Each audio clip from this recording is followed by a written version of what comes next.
8,000 people showed up to work at Meta this year expecting a normal Tuesday. Most had strong performance reviews. Many had been there for years. Profits are up. They were fired because the math changed, and artificial intelligence rewrote the equation faster than anyone in HR was prepared to admit. And how to think about positioning yourself in an economy where this kind of disruption is accelerating. First, let's be precise about what happened, because the framing matters enormously.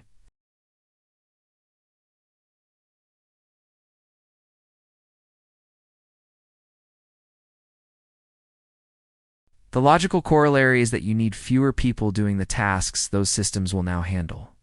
What makes this significant beyond Meta specifically is the signal it sends to every other large technology company watching. When the most profitable social media company on Earth decides that AI justifies shrinking its human workforce by 10% during a period of strong financial performance, that is a data point every CFO in Silicon Valley is going to study very carefully. Now let's talk about Polymarket, because if you've never used a prediction market, the concept is worth understanding before we look at the specific numbers. A prediction market is a platform where participants put real money behind their beliefs about future events. The price of a contract on any given outcome reflects the collective probability estimate of everyone participating. This matters because participants have a direct financial incentive to be right. Sentiment can drive prices away from fundamentals. But on high volume, high-attention questions with lots of sophisticated participants, prediction markets have a strong track record of outperforming traditional forecasting. The market was pricing a 77% probability that total tech layoffs in 2026. Those are near certainties, priced by people with money on the line. In 2022, when the first wave of tech layoffs hit, that framing was accurate for some of those cuts. In 2023 and 2024, the language started shifting. Efficiency initiatives. Meta's own leadership communications explicitly cited AI capability advancement as a driver of this workforce reduction. That's a meaningful shift. It means we've moved from cyclical correction into something structural. The roles being eliminated aren't coming back when the economy improves. High-volume, rules-based cognitive work is the most vulnerable in the near term.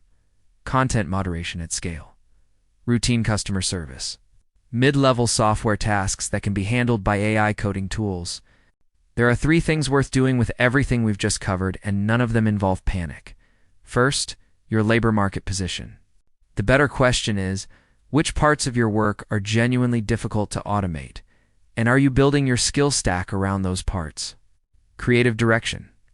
Cross-disciplinary synthesis. Second, where capital is flowing. You don't have to invest in AI stocks to benefit from paying attention to where major capital allocation is going. Meta's $135 billion AI commitment isn't happening in a vacuum. Every major infrastructure company adjacent to that spend, semiconductor manufacturers, data center operators, energy providers for compute-heavy AI workloads, is feeling the downstream effect.